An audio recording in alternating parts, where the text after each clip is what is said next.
Not to have seen Cairo is not to have seen the world. The earth there is of gold. The Nile is a wonder. The women resemble the black-eyed virgins of paradise. The houses are palaces. The air is soft and sweet-smelling as aloes. And how could Cairo be otherwise? Is it not the mother of the world? Thus it is written in the Tales of 1001 Nights.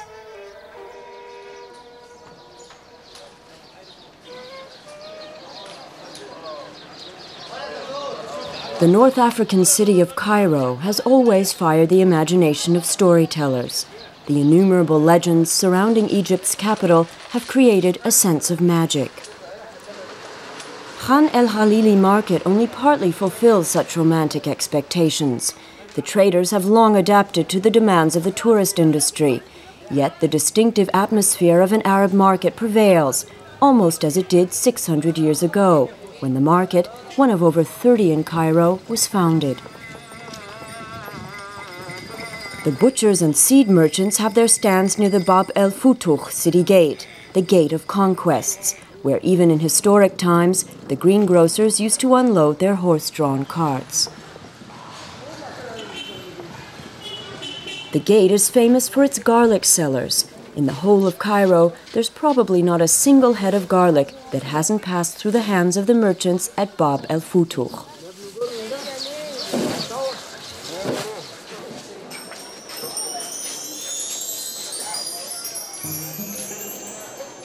It was the spice trade that made Cairo rich. According to one legend, the spices that created this wealth are of divine origin. Falling from paradise, they landed on trees, which were carried off by the Nile and washed up in Egypt. So these flavor enhancers came straight from the hand of Allah, to be traded in an altogether more earthly environment in Cairo's spice bazaar.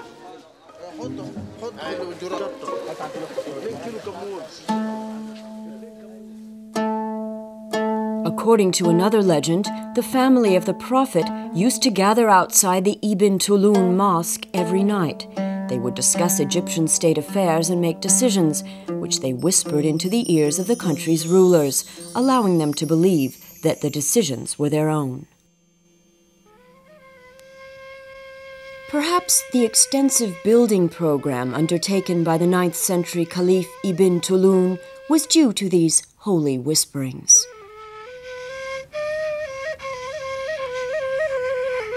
Ibn Tulun, the Turkish governor of Egypt, built a mosque which resembles a fortress rather than a house of God.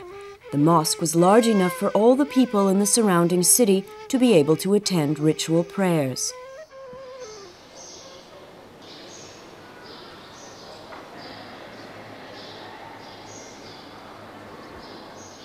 The architectural style of the mosque, with its extensive courtyard, was popular in Ibn Tulun's hometown of Samarra in Mesopotamia, present-day Iraq. There are no people or animals anywhere in the mosque. The fashioning of living beings is Allah's prerogative, so the artists confine themselves to imaginative variations on plant motifs. They decorated the arcades with ornaments incised into the plaster, or with calligraphic lettering from the Quran.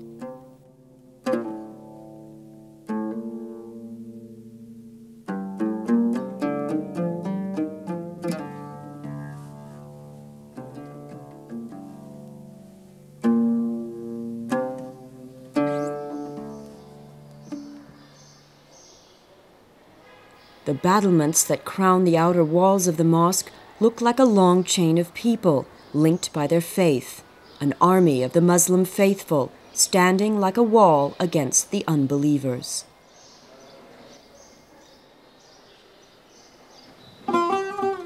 And beyond, somewhere in the east, lies distant Baghdad. Ibn Tulun came from there in 870 AD. Cairo was ruled from Baghdad by the direct descendants of Muhammad, the Abbasids. They governed strictly according to the dictates of the Quran. Bab el-Futuh is one of 60 gates which were built around 1080 AD, 100 years after Cairo was founded. The Sultan had the city fortified because he was worried about possible uprisings. In those days, Cairo was known as the Guarded City. No horse-drawn cart was allowed to pass through the gates without permission. Even ordinary citizens needed a pass to enter Cairo.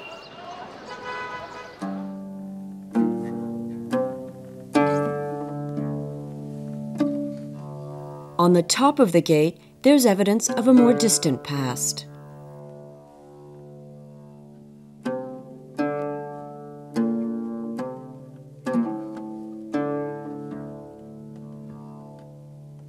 The builders of these massive towers and thick walls plundered the holy places of the ancient Egyptians.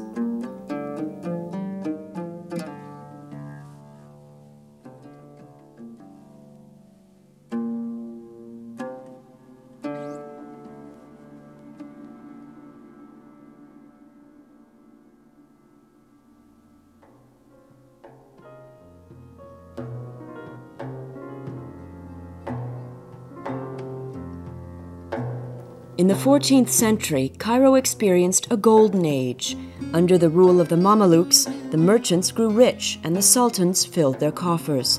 The markets were flooded with all kinds of merchandise.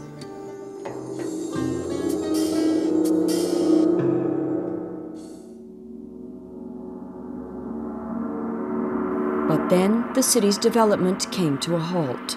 Anarchy and lawlessness spread. It was a time when the ruling Mameluke sultans were assassinated one after another.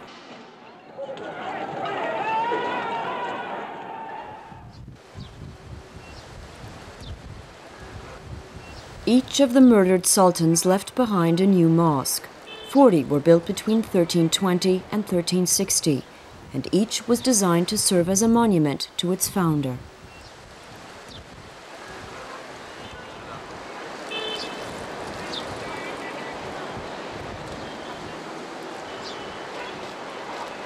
Sultan Hassan's mosque was the largest building erected during the Mameluke period. In 1391, a rebel Mameluke faction had it fortified to serve as a base for an attack on the citadel.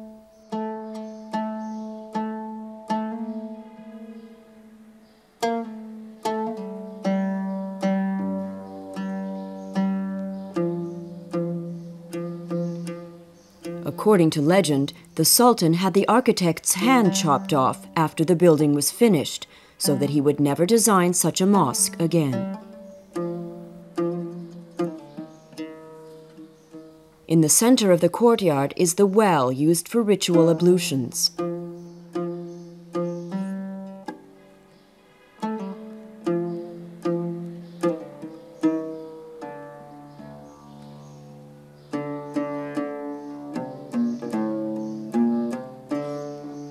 During the Mameluke period, most mosques were designed with 4 large, open-ended, vaulted halls, or ivans, arranged in a cross shape, opening onto a square inner courtyard. The mosques also included a school, known as a madrasa.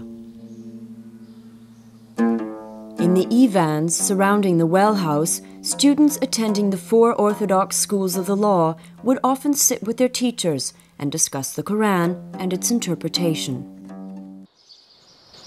The main Ivan is 40 meters high and still contains the unusually large marble prayer platform. Above the mihrab, or prayer niche, surahs from the Quran decorate the wall. The Al-Kufa-style lettering on the background of elaborate arabesques was cut straight into the plaster.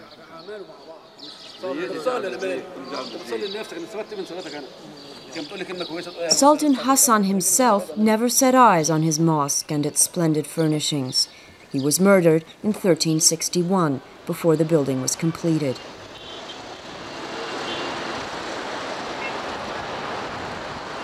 Many other Mameluke rulers also had grand funeral mosques built in the Mameluke necropolises.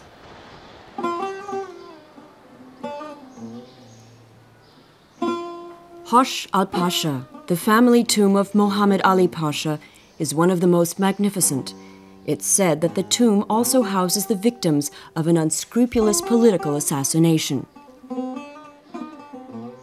Muhammad Ali had invited Cairo's noblest lords to a banquet, but he was planning to rid himself of these irritating nobles. So, after the meal, he had them murdered in cold blood, and later buried here, in his own family tomb.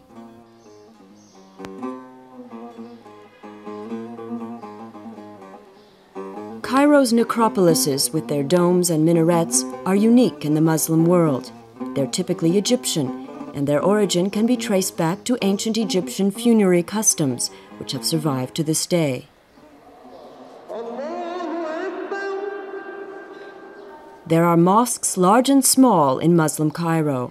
Some are recent, but most are very old. The faithful fill them 5 times a day at the appointed hours of prayer.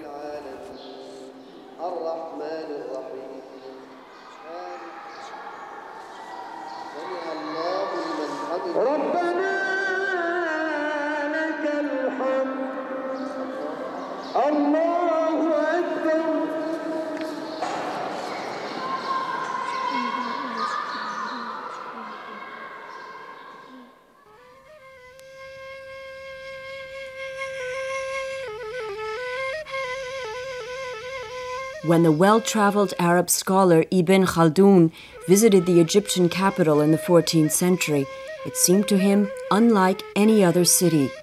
He called Cairo the sacred city of Islam, the garden of the universe, the metropolis of the world.